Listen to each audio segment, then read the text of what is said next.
Primeiro, eu gostaria de deixar claro que se vamos construir um pacto pela vida, e um pacto pela vida ele não pode negar as evidências, né? Nós temos um extermínio de jovens negros no nosso país e alguns querem diluir isso, inclusive, com outros tipos de desigualdade. Hoje nós tivemos a oportunidade, promovida pela Secretaria de Mulheres e pela subcomissão da Comissão de Seguridade, discutir a mortandade materna de mulheres negras. E ali o que nós vimos, ele demonstra bem que há um racismo institucional. Até porque mulheres atendidas nas mesmas condições, nos mesmos locais, a morte de mulheres negras é extremamente mais aguda, é extremamente maior. Então, há um racismo institucional. A primeira coisa que nos cabe neste país é reconhecermos que não há uma democracia racial. Não há uma democracia racial no nosso país, ela precisa ser construída. E ela será construída quando nós pudermos identificar os tetos e as paredes de vidro. Porque se são de vidro, nós não os identificamos. Se não os identificamos, não podemos enfrentá-los e desconstruí-los. E segundo, se são tetos e paredes de vidros invisibilizados, nós vamos tender a responsabilizar as vítimas pela sua própria condição de ser vítima. Ou seja, muitas vezes já escutei nesta própria comissão a responsabilização dos jovens pelas suas próprias mortes. Eu diria, um jovem como Cristiano saiu e não voltou. E a comunidade, ao ver aquele brutal assassinato, reagiu. E ao reagir, ela foi tratada com hostilidade, segundo as denúncias, pelas forças policiais. Há denúncias que indicam que as pessoas, ao voltarem do enterro de Cristiano, tiveram um ônibus que foi contratado, e foi contratado com muito custo por aquelas famílias, apreendido, o ônibus foi parado, as pessoas foram revistadas, inclusive senhoras idosas, como se ali Cristiano não fosse uma vítima de uma violência, de certo, não policial, não foi uma violência policial, mas uma vítima. E ali foram consideradas as pessoas que se solidarizavam e protestavam contra o fato de ter uma pessoa da sua comunidade, que cresceu com aquela comunidade, e a sua própria mãe, que ao chegar do trabalho, teve que correr e foi ali ver o seu filho morto em uma calçada. Então, veja, aquelas pessoas, ao se indignarem, foram tratadas como se fossem pessoas em conflito com a lei.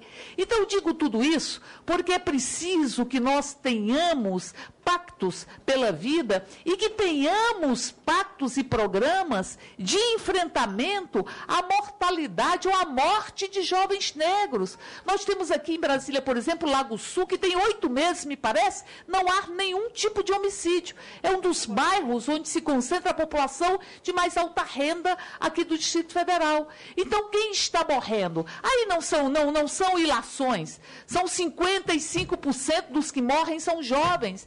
E desses jovens, por volta de 75% são negros. Há um racismo diluído que está embotando os tecidos sociais da nossa cidade e que é preciso ser reconhecido enquanto tal para ser enfrentado. Então, eu diria, secretário, que nós deveríamos estar aqui no Distrito Federal organizando um programa de enfrentamento à morte de jovens negros. É preciso dar um basta a isso e dar um basta e encarar como sintoma de uma sociedade com tantas desigualdades. É preciso que nós possamos construir uma ouvidoria independente para que as pessoas possam falar de como elas estão sendo percebidas pelas próprias forças de segurança. E que quando nós defendemos os autos de resistência, ninguém aqui quer fazer a presunção da culpa de quem quer que seja. Sabe o que são os autos de resistência, que há tanta resistência em implementá-lo e em votá-lo nesta casa? É um projeto que assegura as investigações. Apenas isso. É óbvio que o bom policial, que é a esmagadora maioria, são os bons policiais, eles não serão culpabilizados ou não serão punidos se houver uma investigação séria. Apenas se assegura que quando houver a morte de pessoas pelas forças de segurança, que se faça um processo de investigação. E simplesmente que aquilo não morra ou não caia sem que haja qualquer tipo de averiguação sobre as circunstâncias que se deu aquela morte. Por isso eu sugeriria que tivéssemos, primeiro, tivéssemos uma ouvidoria independente. Segundo, que pudéssemos fazer da forma como tem que ser feita, porque eu penso que a Secretaria de Segurança, ela recebe no peito a falência de uma série de políticas públicas. Porque se tivéssemos educação de qualidade, se tivéssemos cultura de qualidade, se tivéssemos políticas de lazer e esporte de qualidade, seguramente não teríamos esse nível de violência que há no nosso país. Se tivéssemos políticas com centralidade nos direitos humanos, e eu encerro com isso, presidente, com centralidade nos direitos humanos, porque quando discute-se os direitos humanos, é o direito da pessoa viver como ser humano, qualquer que seja a pessoa, simplesmente porque é humano, tem que viver como ser humano.